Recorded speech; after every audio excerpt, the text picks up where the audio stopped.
The classroom of many worlds. The vast spires of the Zamra Institute of Interstellar Studies pierced the violet skies of Alpha Prime, shimmering in the morning light like crystalline towers. Known as the heart of intergalactic education, the institute drew students from every corner of the galaxy. Each classroom was a mosaic of species, cultures, and worlds, a living testament to the Confederation's ideals of unity and shared knowledge. Yet within one such classroom, an unexpected tension simmered beneath the surface. Miss Ricky, a proud Zamra scholar with elegant, horn-like fronds curling above her head, stood at the center of a semicircular amphitheater. Her deep amber scales glimmered faintly under the glow of holographic displays that lit up the room. Before her sat a collection of young minds, students from no fewer than a dozen species. Some were perched on adapted seats, while others floated in hover pods or coiled their elongated forms comfortably on the floor. Miss Ricky adjusted the heavy mantle of intricate jewelry draped over her shoulders, a Zamra tradition that signified her rank and expertise. Her gaze swept across the room as she prepared to introduce today's lecture, one that would challenge every preconceived notion these students held about the galaxy's most enigmatic species, humans. Today, she began, her voice measured and authoritative.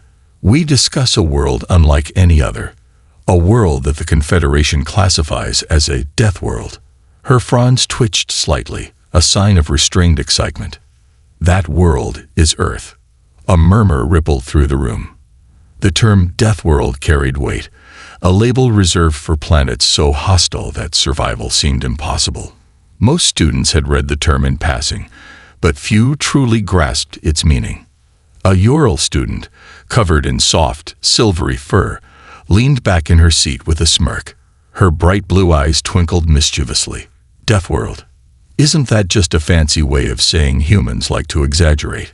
A pink-skinned optician sitting nearby rolled his bulbous eyes, the lenses clicking softly as he adjusted his focus on her. If they exaggerated, they wouldn't still be alive, he retorted, his voice sharp. Miss Ricky's fronds flared slightly, a silent signal for order. Enough, she said firmly. This is not the time for squabbles. It is time to learn.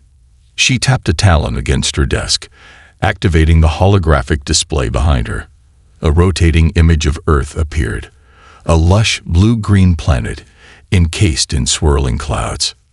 This is Earth, she continued, her tone grave. A planet where the gravity is significantly higher than the galactic average. A planet where the climate ranges from searing deserts to freezing tundras. A planet teeming with predators, venomous creatures, and natural disasters. She paused, allowing her words to settle over the room. It is a place where survival demands more than intelligence or strength. It demands adaptability, resilience, and ingenuity.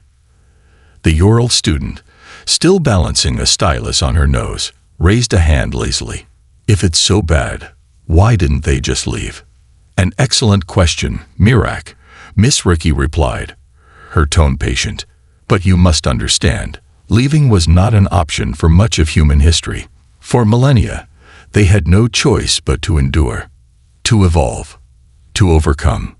A faint hum filled the room as the hologram shifted, displaying images of Earth's harshest environments. Deserts stretched endlessly under scorching suns, oceans churned with violent storms, and mountains loomed treacherously, their peaks capped with eternal ice. This, Miss Ricky continued, pointing to an image of a raging hurricane, is but one of the challenges humans face regularly. Hurricanes capable of devastating entire regions, with winds strong enough to uproot trees and shatter buildings. And yet, she tapped the display, and an image of a human settlement appeared, resilient and rebuilt. They survive. An Avlorian, with delicate feathers shimmering like molten gold, tilted her head inquisitively. But surely other species have survived harsh conditions. What makes Earth so unique? Miss Ricky's fronds quivered with subtle amusement. A fair question, Era. Other species have indeed survived challenges, but Earth's uniqueness lies in its relentless combination of threats. While most worlds offer some respite, Earth offers none. The hologram shifted again, this time showing predators. Lions stalking the savannah, wolves howling under a full moon, great white sharks slicing through ocean waters. Gasps echoed through the room as the students took in the images. The creatures of Earth are not merely dangerous. They are apex predators, each adapted to dominate its environment. Miss Ricky explained. And yet, humans have tamed them. The room fell silent. Even the smirking Mirak now leaned forward, her fur bristling with curiosity. Tamed, she echoed. You mean they keep those monsters alive on purpose? Miss Ricky nodded. Not only alive, but often as companions. Humans see their planet not as something to be feared, but as something to be understood, respected, and even cherished. A green-skinned djinn, with 4 angular arms folded neatly in his lap, spoke up hesitantly. But if humans are so powerful, why haven't they dominated the Confederation? Surely a species so capable would seek to conquer. A flicker of a smile crossed Miss Ricky's face. Another excellent question, Inar.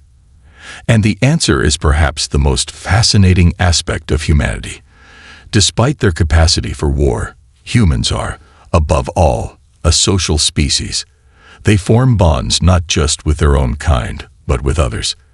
They seek connection, collaboration, and most importantly, understanding.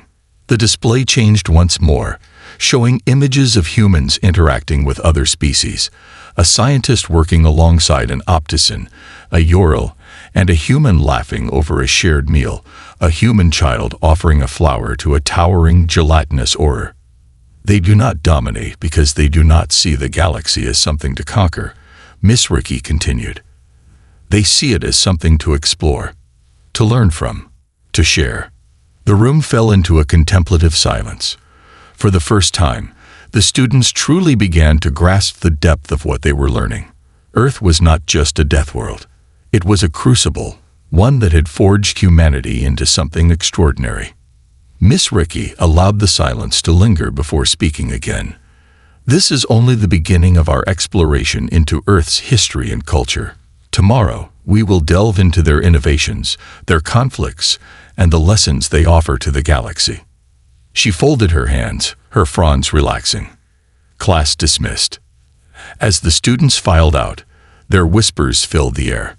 For some, this was merely another lesson, one of many they would soon forget. But for others, a seed of curiosity had been planted, one that would grow into something far greater. The debate of survival. The next morning, the classroom at the Zamra Institute of Interstellar Studies was abuzz with conversation. The lecture on Earth's designation as a death world had ignited something among the students, a mix of curiosity, skepticism, and disbelief. For many, it was the first time they had considered the possibility that a planet so hostile could give rise to a species as adaptable and complex as humanity. Miss Ricky entered the room gracefully, her mantle of intricate jewelry clinking softly with each step. Her draconic fronds swayed slightly, catching the light as she surveyed her students. The room fell into silence, though an undercurrent of energy remained palpable. Yesterday, Miss Ricky began, her voice firm but inviting. We explored the conditions of Earth and why it is classified as a death world. Today, we will delve deeper into the biology, culture, and resilience of its inhabitants. A murmur swept through the class. Before we begin, she continued, I invite you to share your thoughts. What struck you most about yesterday's lesson? The pink-skinned opticien, his large compound eyes glinting, raised his clawed hand. I still don't understand how humans could survive on a planet like that, he said, his voice clicking slightly. Their predators are monstrous. Their weather is volatile. Even their gravity is oppressive. Why didn't they go extinct? Miss Ricky nodded. An excellent question, Tor. Can anyone offer an answer? A Ural student, Mirak, who had been the most vocal skeptic the day before, leaned back in her chair with a smirk. Luck, she said confidently. Pure, dumb luck. They just happened to evolve in the right place at the right time. Several students murmured in agreement, but a tall, feathery Avlorian named Era shook her head. "Luck can't explain everything," she argued, her melodious voice carrying across the room. "If luck were enough, other species from Deathworlds would have risen to prominence too. There must be something unique about humans." Miss Ricky's fronds quivered with approval. "Era raises an important point," she said. "Luck alone does not account for humanity's survival. Their evolution was shaped by constant challenges, forcing them to adapt in ways that most species never have to." She gestured to the holographic display, which flickered to life. A three-dimensional image of a human appeared, rotating slowly. "Let us begin with their biology," Miss Ricky said. "Humans are deceptively fragile compared to many other species in the Confederation. Their skin is soft and easily pierced. They lack natural armor, claws, or venom. And yet," she tapped the display, zooming in on the musculature, "their bodies are incredibly versatile. Their muscles, for example, are dense and efficient, allowing them to perform feats of strength and endurance that rival even larger predators." Mirek scoffed. "So they're strong. Big deal. Plenty of species are stronger." "True," Miss Ricky agreed, her voice calm. "But strength is not their greatest asset. Humans possess an extraordinary capacity for endurance." The hologram shifted, showing a scene of primitive humans chasing a herd of antelope-like creatures across a savanna. "This is a behavior known as persistence hunting," Miss Ricky explained. "Early humans lacked the speed or power to take down prey in a single strike. Instead, they relied on their ability to outlast their targets." The students watched, captivated, as the humans in the hologram pursued the herd relentlessly. Hours passed in the simulation, the prey animals eventually collapsing from exhaustion while the humans, though weary, pressed on.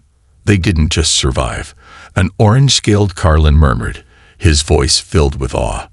"They thrived." Miss Ricky nodded. "Indeed. But endurance alone would not have been enough. Humans also possess remarkable cognitive abilities, allowing them to strategize, innovate, and problem-solve in real time." The hologram shifted again, this time showing a group of humans crafting tools and weapons. They worked together, communicating and sharing knowledge to improve their chances of survival. "This," Miss Ricky said, pointing to the scene, "is what sets humans apart. Their ability to collaborate, to pool their knowledge and resources, has allowed them to overcome obstacles that would have destroyed less adaptable species." A green-skinned Jinn, Einar, raised one of his angular arms. "But why are they so cooperative? Most predators are solitary. Isn't it dangerous to rely on others?" "Another excellent question," Miss Ricky said. "Humans are not solitary predators. They are social creatures, much like the Zamra. Their survival depended not just on individual strength, but on the strength of their communities. This is why they form such deep bonds, not only with each other but with members of other species as well." The display changed once more, showing images of humans interacting with animals and aliens alike. A human child played with a domesticated canine. A group of humans worked alongside alien engineers, their laughter echoing in a shared moment of triumph. "They don't just adapt to their environment," Miss Ricky continued. "They adapt their environment to suit them. And they bring others into their fold, creating alliances and partnerships that amplify their strength." The room was silent, the students absorbing this new perspective on humanity. Even Mirek seemed thoughtful, her usual smirk replaced by a furrowed brow. Finally, Tor broke the silence. "But what about their weaknesses?" he asked. "Surely they're not invincible." Miss Reiki's expression grew serious. "No species is invincible," she said, "and humans are no exception. Their emotional nature, their propensity for conflict, their fragile bodies, all of these are weaknesses, but what makes them extraordinary is their ability to turn those weaknesses into strengths." She paused, allowing her words to sink in. "Where others see danger, humans see opportunity. Where others see failure, they see a chance to learn. And where others see division, they see potential for unity." The students sat in stunned silence, the weight of her words settling over them like a tangible force. "For your assignment," Miss Ricky said, breaking the silence, "I want each of you to consider what lessons your own species might learn from humanity. How might their resilience, their adaptability, and their ingenuity inspire us to grow?" As the students began to file out of the room, their conversations were quieter, more introspective. For the first time, they were beginning to see humanity not as a curiosity or an anomaly, but as something far more profound. And for Miss Reiki, that was the greatest lesson of all. Legends of the Deathworld. The classroom at the Zamra Institute had transformed. What had once been a space for casual curiosity now buzzed with something sharper, an almost tangible hunger for understanding. The alien students were no longer merely attending lectures about Earth. They were piecing together a larger, more complex picture of humanity. And today, Miss Ricky had promised something extraordinary. Today's lesson, Miss Ricky began, her voice calm but laced with anticipation, will delve into the legends of humanity's Deathworld origins, stories that shaped their culture and their understanding of themselves. Her fronds twitched slightly, signaling her own excitement. Behind her, the holographic projector flared to life, displaying an ancient Earth artifact, a cracked stone tablet etched with intricate carvings. The alien students leaned forward, their eyes fixed on the rotating hologram. "This," she said, pointing to the tablet, "is the Rosetta Stone, an artifact that helped humans unlock the secrets of their own languages. But its significance goes beyond mere translation. It represents humanity's relentless pursuit of knowledge, even in the face of overwhelming odds." A blue-scaled Ural, Mirak, who had previously been skeptical about the human mystique, raised her hand. Why did they even need something like this? Didn't their own species share a single language like most of us? Miss Reiki's fronds quivered as she shook her head. "No, Mirak. Humanity has never had a single language. In fact, Earth is home to over 6,000 spoken languages, each tied to different regions, tribes, and cultures." Gasps rippled through the room. A Jinn student, Inar, tilted his angular head. 6,000. How do they ever unify as a species? Miss Ricky gestured to the projector, which now displayed images of ancient human empires, vast cities, towering temples, and armies marching under unified banners. They didn't, at least not at first. For much of their history, humans were divided, often violently. But these divisions forced them to innovate and adapt. Each language carried unique ideas, perspectives, and solutions. It wasn't unity that made them strong, it was their diversity. The hologram shifted again, this time showing the human figure clad in heavy furs, standing against the backdrop of a raging snowstorm. The figure held a spear tipped with sharpened stone, their face barely visible beneath a frost-covered hood. This is a reconstruction of early humans during the Ice Age, a period of unimaginable hardship. During this time, much of Earth was locked in bitter cold, with food scarce and predators abundant. Yet, humans survived. How?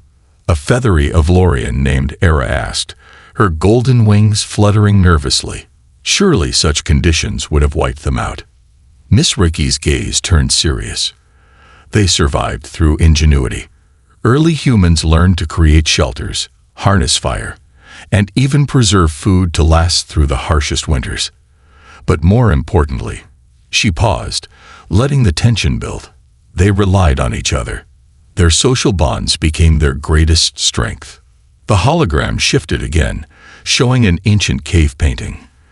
The artwork depicted humans hunting together, their spears raised as they cornered a massive beast. This painting, Miss Ricky continued, is over 20,000 years old. It tells the story of a hunt, not just as an event, but as a shared triumph. Through these stories, humans passed down knowledge, forged unity, and strengthened their communities.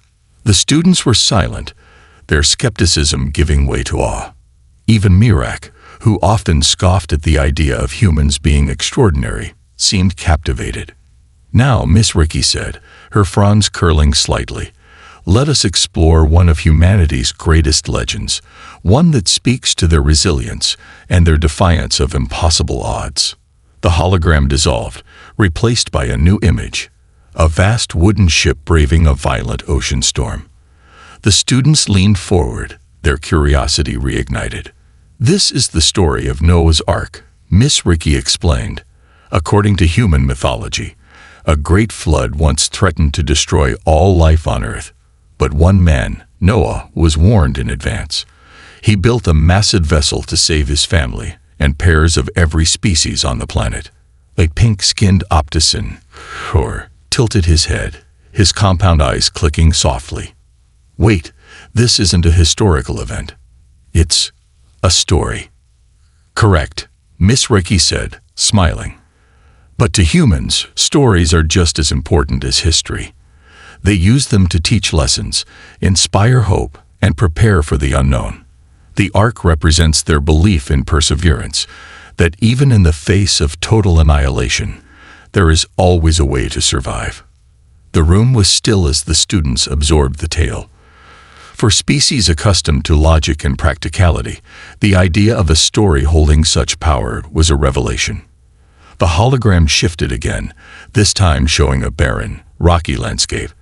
"Let us now move from myth to reality," Miss Ricky said. "This is the surface of the moon, Earth's closest celestial neighbor." The students murmured in confusion. "Why are you showing us this?" asked Inar. "Because," Miss Ricky replied, her voice rising with pride, "humans went there." The hologram changed, displaying a human astronaut standing on the moon, their visor reflecting Earth in the distance. The famous words of the mission played through the room's speakers.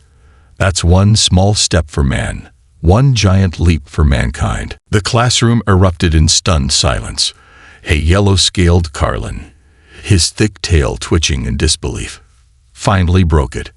"They left their Deathworld." Miss Ricky nodded. "They did. Despite the dangers, despite the challenges, humans have always sought to push beyond their limits, and the moon was just the beginning. Today, they explore distant planets, study the stars, and dream of venturing beyond their galaxy." "But why?" Mirek asked, her tone uncharacteristically subdued. "Why take such risks? Why leave when they've already conquered so much?" Miss Ricky's fronds quivered softly, her expression warm. "Because that is who they are. Humans are not content to merely survive. They strive to thrive, to discover, to understand. Their Deathworld forged them into a species that refuses to stand still." The room fell silent once more, the weight of humanity's story settling over the students like a tangible force. For the first time, they truly began to grasp the enormity of what it meant to be human, to endure, to adapt, and to rise above even the harshest of circumstances.